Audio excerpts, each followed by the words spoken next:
อันดับแรกก็ว่าเรื่อง prioritization เนาะการจัดเรียงความลำดับเนาะกสิเบิง impact ก็คืออาจจะเบิงอยู่ 2-3 อย่างเนาะก็คือ impact ด้านการเงินเสียในแบรนด์เฮาแบบมีผลเสียหายอย่างบ่เพียงพอจังได๋ก็สิได้ขอ back up เพิ่มเติมเนาะ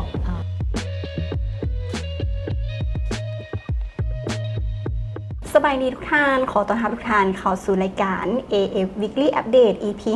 58ซึ่งเป็น EP พิเศษข้าพเจ้านางไมพรพานวงคำลาน้อยจากแผนก Marketing ซึ่งจะเป็นผู้ดำเนินรายการและตอนนี้เฮาก็ได้อยู่กับจูลี่หัวหน้าฝ่ายการตลาดที่จะให้เฮามาสัมภาษณ์ในมื้อนี้สบายดีจู สบายดีน้องหลาน้อยโดยมื้อนี้รู้สึกตื่นเต้นแฮงที่ได้มาสัมภาษณ์จูในมื้อนี้เนาะโดยก็ตื่นเต้นคือกัดบ่ต้องห่วงโดย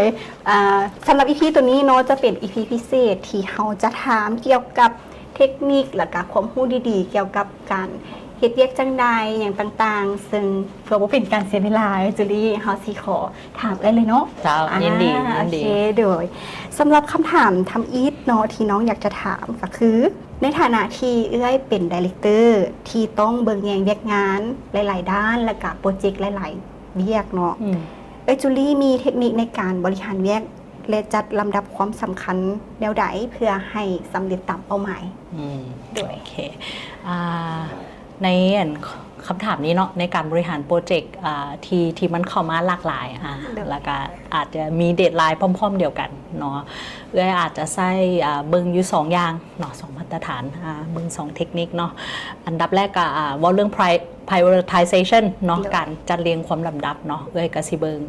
1แต่ละวิยาหันมีความ impact เนาะต่อองค์กรเท่าใดเนาะ impact ก็คืออาจจะเบิ่งอยู่ 2-3 อย่างเนาะก็คือ impact ด้านการเงินเนาะสมมุติว่าเวียกตัวเนี้ยมันมีความสำคัญที่จะเฮ็ดให้ส่งผลกระทบต่อยอดขายเฮาบ่ต่อรายรับของบริษัทบ่เนาะเฮาก็เบิ่งแล้วเนี่ยเนาะอันที่2ก็ impact ต่อแบรนด์เนาะต่อองค์กรว่าสิเฮ็ดให้แบรนด์เฮาสมมุติว่ากระทบเนาะโปรเจกต์deliver บ่ทันสิเฮ็ดให้แบรนด์เฮาแบบมีผลเสียหายหยังบ่เนาะเบิ่งในตัวนี้เนาะอันที่3อาจจะเบิ่งที่impact ต่อ relationship ขององค์กรเฮากับบรรดาstakeholder ต่างๆเนาะบ่ว่าจะเป็นพาร์ทเนอร์ผู้ถือหุ้นต่อภาพลักษณ์ขององค์กรทางนอกเนาะก็สิเบิ่งตัวนี้เนาะว่าแต่ละโปรเจกต์มี impact ประมาณใดเนาะอันที่2เนาะก็สิเบิ่งเรื่องของ urgentness ของโปรเจกต์นั้นๆนะว่าโปรเจกต์นี้มีเดดไลน์มื้อใดหรือว่าพอเลื่อนได้ก็สิเบิ่งบ่นี้แล้วเฮาก็สิได้จัดสรรลำดับให้ถึงว่าควรเฮ็ดโปรเจกต์ใดก่อนอีหยังจังไดเนาะเบิ่งที่ทั้ง impact แล้วก็urgentness อันนี้ในวิธีของการ prioritize เวียกเนาะแล้ววันนี้เทคนิคที่2ก็สิเบิ่งเรื่องของ delegation นำเฮาวางความสำคัญลำดับความสำคัญของโปรเจกต์แล้วก็สิมาเบิ่งทีมเฮาวันนี้เนาะสิจัดการทีมใดเนาะก็สิเบิ่งที่ทั้งสกิลแน่เนาะความรับผิดชอบแน่ของลูกทีมแล้วก็ไผสิรับผิดชอบโปรเจกต์อย่างจังไดเพื่อให้แต่ละโปรเจกต์deliver ได้ท่วงทันเนาะหรือว่าทุกๆโปรเจกต์เข้ามาพร้อมๆเดียวกันหลายแห่งเฮาก็สิอาจจะได้มาวิเคราะห์ว่าเฮาอาจจะบ่เพียงพอจังไดก็สิได้ขอแบ็กอัพเพิ่มเติมเนาะขอความช่วยเหลือเพิ่มเติมกับแผนกอื่นๆบ่ประมาณนี้เนาะอันนี้ก็คือวิธีการจัดการบริหารโดยเป็นเทคนิคที่แบบโอเคเลยที่แบบว่ารู้เรื่องการจัดสรรเนาะแล้วก็ให้ความสำคัญแล้วแบบบ่ว่าจะน้อยใหญ่โปรเจกต์ใดก็ตามแต่แบบจูลี่แบบสุดยอดเลยโดยและสำหรับคำถามที่2ที่น้องอยากจะถามเนาะเกี่ยวกับลูกทีมสำหรับจูนแล้วเนาะในระดับไดเรคเตอร์จังซี่แน่นอนอยู่แล้วว่าลูกทีมต้องมีหลายแบบทักษะที่ทักษะที่แตกต่างกันไปความสามารถกับบ่คือกันฉะนั้นจูมีเทคนิคในการที่จัดการบริหารแต่ละคนจังใดเพื่อให้แบบเรียกงานของแต่ละคนสำเร็จไปด้วยดีโอเคสำหรับ ประสบการณ์กันแล้วกันเนาะอาจจะถือบ่ถือก็ว่ากันไปเอาจริงๆทีมงานของปัจจุบันหรือว่าแม้แต่เวียกเก่าของก็ตามแต่เนาะก็คือเป็นทีมที่ไดนามิกหลายนะความสามารถก็แตกต่างกันคาแรคเตอร์ก็แตกต่างกันเนาะแล้วก็มีแบ็กกราวด์แตกต่างกันเนาะก่อนอื่นเมื่อก็คือกับซีเบิงที่คาแรคเตอร์ก่อนของแต่ละคนบุคลิกกับเจ้าตัวอย่างเนาะแล้วก็ experience ของกับเจ้าจึงจะมาเบิ่งว่าจะลมนำลูกทีมแต่ละคนเนี่ยจะใช้ communication style เท่าไหร่ก็จะแตกต่างในบางคนก็สิมักแบบ hardcore บางคนก็มักแบบซอฟต์ๆบางคนก็โบได้มาให้เฮาแบบว่าไปกำหนดเวียกเขาอย่างโพสเต็ปนำกระเจ้าตายตัวหลายให้ไกด์ไลน์ไปก็เพียงพอเนาะแต่ที่สำคัญก็คืออันที่2เลยก็จะเป็นทีนี้2ก็คือบ่ว่าจะคาแรคเตอร์ใดก็อย่าจะให้ความจ่าแจ้งก่อนในสมมติว่ามอบเวียกความจ่าแจ้งในที่นี้เป็นอย่างหนึ่งก็จะต้องเห็นภาพนำเฮาเห็นภาพมาเดียวกันว่าโปรเจกต์นี้หน้าเวียกนี้แมนเป้าหมายที่เฮาต้องการเป็นอย่างก็ต้องเห็นอันเดียวกันเนาะอันที่2ก็อาจจะให้เรื่องของไกด์ไลน์น้อยหนึ่งเนาะวิธีจะให้บุเอิญวิธีซะประมาณว่าผลตอบรับที่เขาอยากได้นะอยากได้ประมาณนี้เนาะแล้วเขาสิไปรูปแบบนึงกันจังใดเนาะแต่อาจจะไม่ได้แบบว่าบอกสเต็ป1 2 3 4 5เป๊ะๆเนาะคัดจะยกตัวอย่างให้ฟังภาพสมมุติเลยบอกว่าเขาต้องการจะไปเมืองปากสันอย่างเงี้ยฮอดมื้ออื่นเด้อ2 โมงตรงเด้อเนาะแล้วนี่ค่ะคาแรคเตอร์ของลูกทีมเป็นสไตล์แบบว่าลีดเดอร์เดน้อยนึงลีดเดอร์ชิพเดียวนึงกับเจ้าอาจจะบ่มักมาอธิบายเนาะว่าแบบต้องไปจังใดอย่างจังใดนะฮู้แต่ว่าเป้าหมายก็คือต้องฮอดเมืองปากสันมื้ออื่น2 โมงสวนก็เจ้าหักสิไปหาวิธีของเจ้าแต่บัดนี้ลูกทีมบางคนอาจจะมาให้ไกด์ไลน์เป็นสเต็ปว่าแบบไปขึ้นรถอยู่คิวรถสายใต้เด้อเท่าที่โมงเด้ออย่างจังซี่บางคนก็สิมาแบบนี้เนาะนี่เลยก็สิเบิ่งแล้วแต่เลยวิธีคอมมูนิเคตแล้วแต่เบื้องตามลักษณะของกระเจ้าเนาะแต่ที่สำคัญก็แม่นต้องให้ความเคลียร์ในเป้าหมายที่ชัดเจนเนาะอย่างประมาณนั้นเนาะและอันที่3เอาจริงๆหลังจากที่เฮาล้มกันละให้ความชัดเจนในเป้าหมายแล้วก็ต้องได้มอบเขาก็อย่างความรับผิดชอบเนาะความรับผิดชอบให้กระเจ้าแล้วก็ความไว้เนื้อเชื่อใจให้กระเจ้าพร้อมเนาะเพื่อกระเจ้าก็สิรู้สึกว่าเป็นเจ้าการในการทำเรียกนั้นๆเนาะนำกันเจ้ากระซิบประมาณนี้ในวิธีที่โดยบริหารทีมงานที่ผ่านมาสำหรับวิธีจูนี้น้องรู้สึกแบบเป็นการให้อิสระความคิด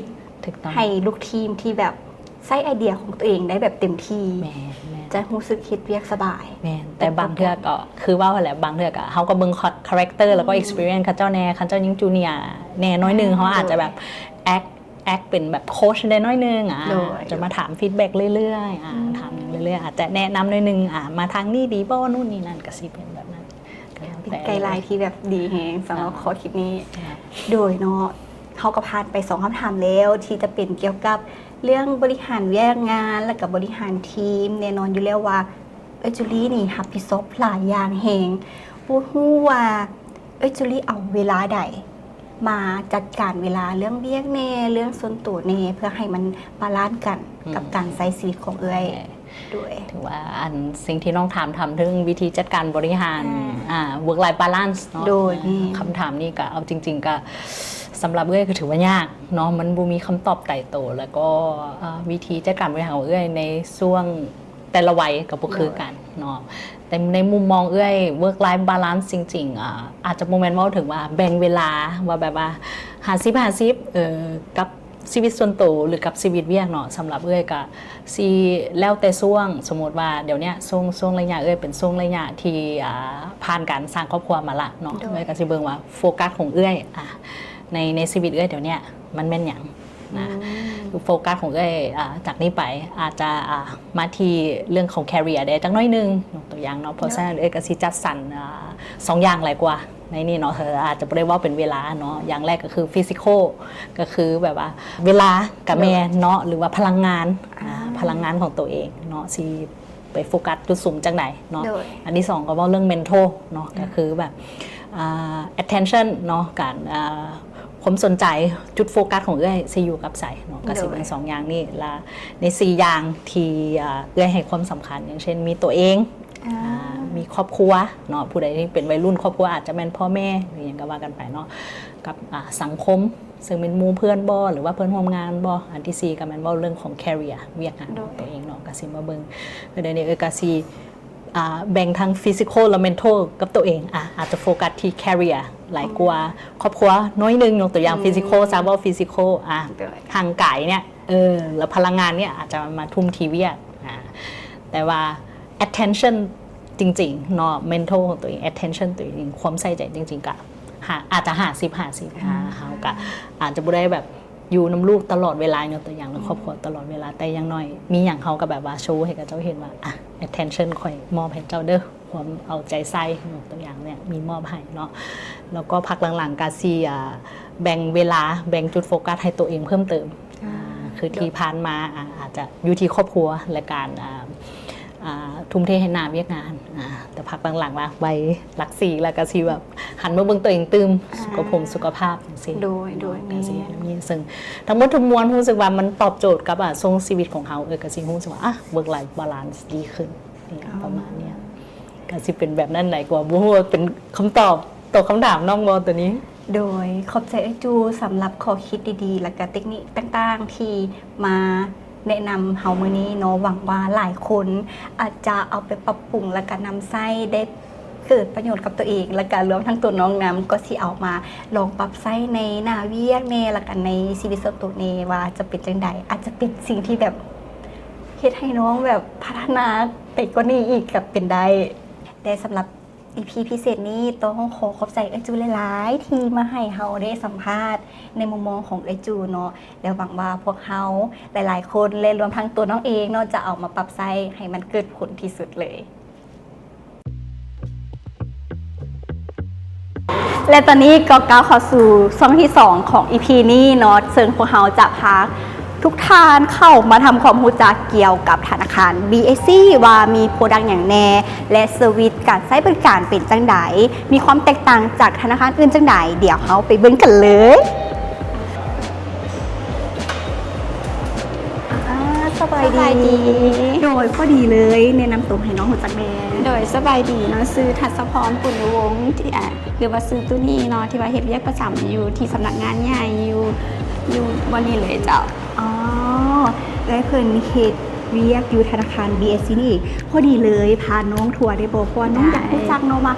คือน้องเนาะสิมาเปิดบัญชีสาเฮาต้องเฮ็ดอีหยังแน่แล้วต้องเขียนอีหยังเดียวพา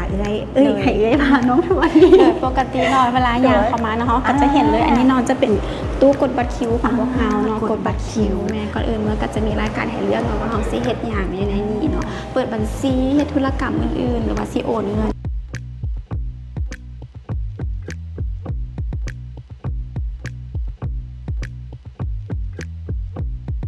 โดยอันนี้จะเป็นบอลที่ว่าเปิดบัญชีใหม่ที่ว่ามันจะมีพนักงานที่จะมาสอบถามข้อมูลอยู่วันนี้เนาะจะ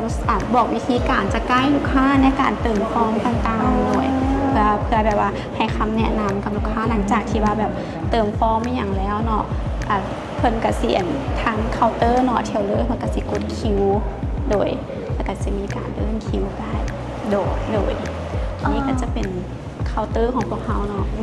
มีทั้งหมดอย่างทางน้องเนี่ยจะมีอยู่4เคาน์เตอร์ในการเฮดเซอร์วิสจะเป็นฝากถอนหรือการโอนเงินต่างๆกับซิแมนยูนี่เลยมี4เคาน์เตอร์ส่วนว่าห้องแก้วตัวนั้นเนาะที่พวกเขาเห็นอยู่หันจะเป็นเวลาที่ลูกค้าเพิ่นเอาเงินจำนวนหลายๆมาโดยก็จะเชิญลูกค้าเข้าไปห้องนั้นในการนับเงินต่างๆแต่ว่าบ่ให้รบกวนลูกค้าผู้อื่นที่ว่านั่งรอท่าอยู่ทางนี้โดยและสำหรับธนาคาร BAC นี้เนาะมีความแตกต่างจากธนาคารอื่นจังไดที่เขาต้องเข้ามาใช้บริการอยู่ธนาคารนี้แน่นอนเนาะเพราะว่าพวกเขากับมีซิกเนเจอร์หรือว่ามีจุดเด่นของแบงก์ก็คือเนาะพวกเขานะสามารถเข้าถึงได้ง่ายเนาะมีพนักงานและก็มีทีมที่พร้อมเสมอในการที่จะให้บริการลูกค้าว่าจะเป็นการที่ลูกค้าจะล็อกอินเข้ามาหรือว่าเขาจะมีทีมในการที่จะออกไปหาลูกค้าเช่นเดียวกันเจ้าผลิตภัณฑ์ของพวกเขาก็มีทั่วไปเนาะมีฝากถอนสินเชื่อหรือต่างๆแต่ว่าปัจจุบันนี้พวกเขาได้มีการอัปเดตใหม่เนาะก็คือแอป BAC พวกเขาเนาะเดี๋ยวนี้สามารถ ลาน้อยฮู้ระบอว่าสามารถใช้แอป DIC นะไปจ่ายต่างประเทศได้แล้ว โอ้เมนว่ะ แม่ เขามีแอปที่เขาบ่ฮู้ได้ที่มันเลิศ ต้องได้อัปเดตเนาะอัปเดตไปน้ำกันเลย เพราะว่าพวกเขานะสามารถไปจ่าย cross border อยู่ที่ประเทศไทยและกัมพูชาได้แล้ว โดยที่สามารถใช้เงินกีบของพวกเขาได้เลยโดย ป้าปิดอย่างที่เขาหากระฮู้ได้นี่เพราะอย่างเขาอะนะก็ใช้บัญชีนี้อ โด ยู่ ย แต่เขาบ่ฮู้ว่าสามารถโอนอยู่ต่างประเทศได้ โดย แต่เขาสิมีโอกาสได้ไปบ่ล่ะ ลอง จะต้องว่ากันเบิ่งอีกวันหนึ่งเนาะ โดย สำหรับตัวนี้นะเป็นอย่างที่แบบว่าคักเฮงเด้อเจ้าเด้อนอกจากที่แบบว่าเฮาบ่จำเป็นต้องมานี่เฮาก็ยังมีบริการที่สามารถออกไปนอกสถานที่หาลูกค้าได้ พวกเขามีทีมงานที่ออกไปหาลูกค้าได้เจ้า เป็นอีกอย่างที่แบบว่าสร้างความสะดวกสบาย และก็มี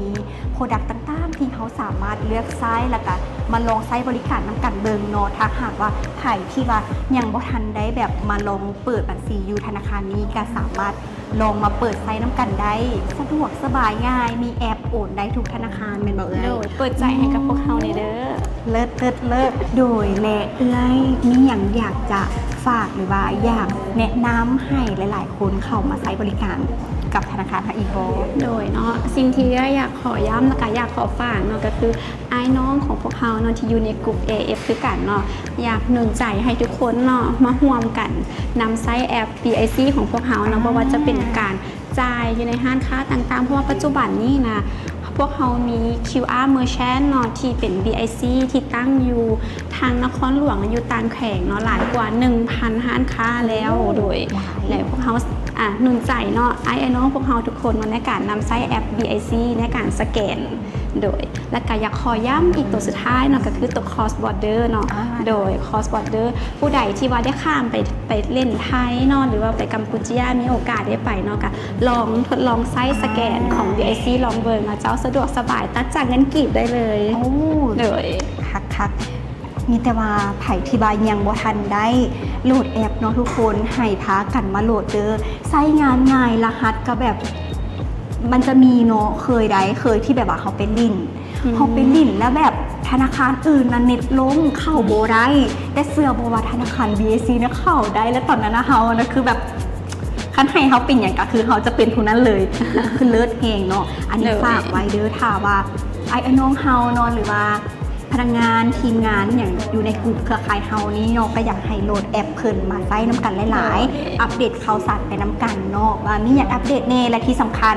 ถ่ายที่ว่ามักไปไทยเด้อเสาร์อาทิตย์ข้ามไปลิ่นกรุงเทพอุดรบสินะบ่จำเป็นต้องเป็นเลขเงินจุเจ้าเอาบัญชีนี้ธนาคารนี้นะสแกนจ่ายปุ๊บปั๊บไปเลยเนาะสำหรับตอนนี้พวกเขากะสิได้ของกล่าวเข้ามาขอบใจดุนีหลายๆเนาะที่ว่าให้สาระความรู้เกี่ยวกับธนาคารของพวกเขาและเขาก็ต้องสิได้ปิดคลิปนี้ไปก่อนจบกันเพียงเท่านี้สำหรับวันนี้บ๊ายบายและนี่ก็คือทางหมดของ EP นี้เนาะที่ให้สาระความรู้จากมุมมองแง่คิดของไดเรคเตอร์และที่สำคัญเด้อฝากไว้เนาะกับบริการของธนาคาร BIC Bank ของพวกเราเนาะที่มีบริการให้หลายๆอย่างและไผ่ที่ว่าอยากเปิดบัญชีก็สามารถเข้ามาเปิดในพวกเขาได้เนาะสำหรับ EP ต่อไปอยากรู้ว่าพวกเขาจะไปใส่และสัมภาษณ์ไผ่เนาะฝากกดติดตามคลิปนี้ไว้แล้วเราไปเจอกันใน EP ต่อไปเด้อบ๊ายบาย